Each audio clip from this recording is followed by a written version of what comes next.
Hi friends, welcome to వని వంటిల్లు. ఈరోజు మనం పెసరు వడల్ని ఎలా తయారు చేసుకోవాలో చూద్దాం. వీటిని పెసరు గారెలు అని కూడా అంటారు. పెసరపప్పుతో ఎంతో సులువుగా దీన్ని స్నాక్గా అయినా తయారు చేసుకోవచ్చు, బ్రేక్ఫాస్ట్గా తినచ్చు. దీన్ని ఆలో పచ్చడితో సర్వ్ చేసుకుంటే తినడానికి ఎంతో రుచిగా అనిపిస్తాయి.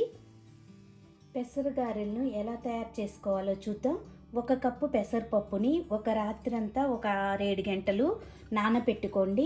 ఇలా నానబెట్టుకున్న పెసల్ని మొత్తం వాటర్ తీసి ఈ విధంగా తీసుకోండి. ఇప్పుడు ఒక మిక్సీ జార్ తీసుకోవాలి. ఇలా ఒక మిక్సీ జార్ తీసుకుని దీనిలో ఈ పెసల్ని వేసుకుందాం. పెసలు వేసుకున్నాక మిక్సీ జార్లో మీ స్పైస్ని బట్టి పచ్చిమిరపకాయలు వేసుకోండి. 1 ఇంచి అల్లాన్ని ఇలా ముక్కలు కోసి వేసుకోండి.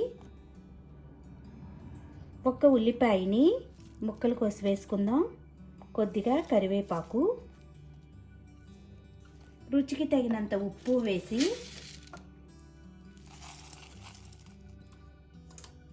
కొద్దిగా జీలకర్ర వేద్దాం.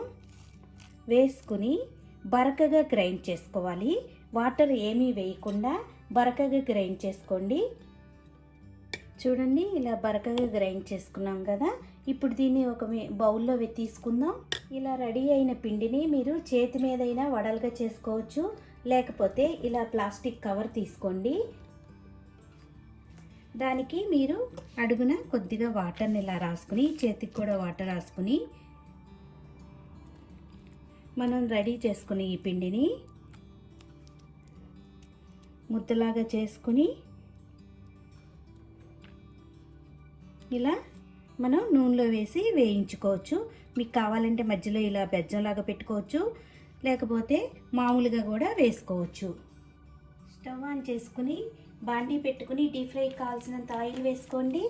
ఇప్పుడు ఆయిల్ వేడయ్యాక మనం రెడీ చేసుకునే పిండిని ఇలా వడల్లాగా వేసుకోవాలి.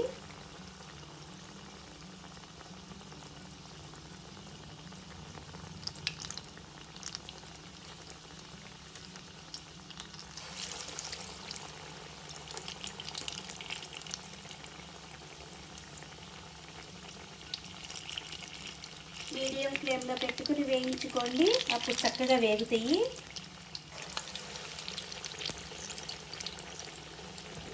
ఒకవైపు కొద్దిగా వేగాక రెండో వైపు తిప్పుకుందాం. రెండు వైపులా కూడా ఎర్రగా వేగేట్టు వేయించుకోవాలి.